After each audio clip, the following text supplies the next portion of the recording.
आपको जानवी कपूर तो पता ही होगा कि कौन है, क्योंकि सब जगह दिखने जो लग गई है सडनली। एंड आपको भी ऐसा फील हो रहा होगा कि why she is fucking everywhere, sudden सब मूवी में तो यही दिख रही है। ऐसा क्यों है चलो मैं बताता हूँ। हेलो मेरे सखी सकाओ, वेलकम टू मॉकबिंग। So basically actor slash actress जब कोई मूवी में आते हैं तो वो मूवी 4 साल या 5 साल पहले साइन हो गई होती है एंड देन शूटिंग चलती है, pre production, post production, music, BFX अगर है तो देन अच्छा मुहूर्त देखते हैं डिस्ट्रीब्यूटर सब कि कौन सा टाइम, कौन सा फेस्टिवल या कौन सा हॉलीडे में इस मूवी को रिलीज किया जाए। You know for example Janhvi की मूवी उलझ जो कि अनाउंस तो मई 2023 में हो गई एंड शूटिंग चालू हुई जून 2023 से लेके सितंबर 2023, बट रिलीज कब हुई? वो हुई 2024 के 4 अगस्त। तो देख रहे हो गैप कहाँ पर। एंड इसी बीच उलझ से पहले जानवी ने बहुत फिल्म साइन कर ली होगी, फॉर एग्जाम्पल होम बाउंड, परम सुंदरी, देवरा साइन कर ली होगी। तो 2023 से लेके 2024 तक वो मल्टीपल फिल्मों में काम कर रही होगी, मीन शूटिंग आजू बाजू चालू ही हो और वो परेशान ना हो या ओवरलैप ना हो या क्लैश ना हो, तो वो चीज एक्टर एक्ट्रेस के मैनेजमेंट देखते हैं। तो इसी वे में उलझ के बाद होम बाउंड शूट हुई 2024 के स्टार्टिंग में, बट रिलीज अभी 2025 में हुई है। और रिलीज का फंडा जैसे मैंने बताया वो डिस्ट्रीब्यूटर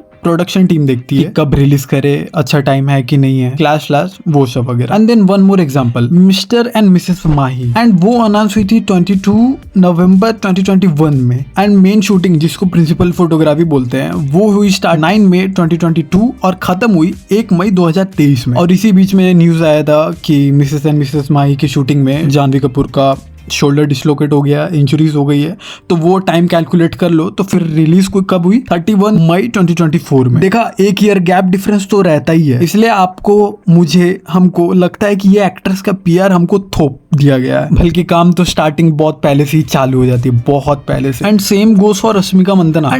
एंड मुझे बॉलीवुड से इशू यही है कि जो एक्ट्रेस एक बार ब्लॉकबस्टर दे देती है या ब्लॉकबस्टर मूवी का हिस्सा रहती है या फिर इंटरनेट पे हरदम एक्टिव रहती है और उसको वो ऐसे शूटिंग अपने मूवी में कास्ट करते हैं जैसे सूर्यवंशम सोनी मैक्स को, मतलब देख देख के पक जाते हैं कि हर थिएटर में देख रहा हूँ तो इसी का पोस्टर दिख रहा है, इंटरनेट पे अगर यूट्यूब स्क्रॉल कर रहा हूँ तो इसी का इंटरव्यू पे आ रहा है। एंड द मेन थिंग, और इंटरव्यूज में भी ऐसे वो आते हैं और जो इंटेलेक्चुअल बात करके दिखाते हैं कि कितने इंटेलेक्चुअल है ये, जैसे कि सच बोलो, सच ही बोल रहे हैं। It would be very interesting to watch a debate between Ambedkar and Gandhi. Wow. Yeah. Poona pact के पहले क्या बातें हुई उनके बीच, और उनके बस just a debate between what they stand for and how कैसे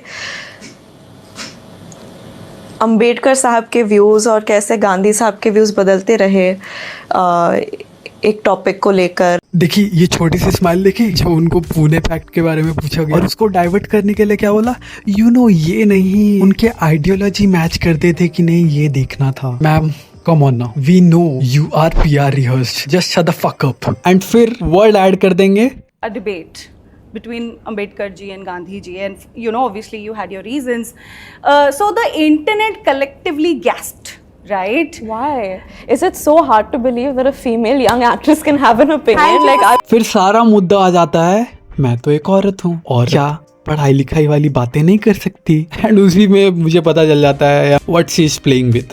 एंड देन फिर बोलते हैं कि हमारी स्टोरी तो अच्छी थी, पैसा क्यों नहीं कमाती है। बिकॉज आप लोग छोटे से अटेंशन के लिए डम जो बन जाते हो ना कैमरे के आगे, दैट्स व्हाई। क्या बोले, बॉलीवुड को जॉलीवुड ही रहने दो। But what do you think guys?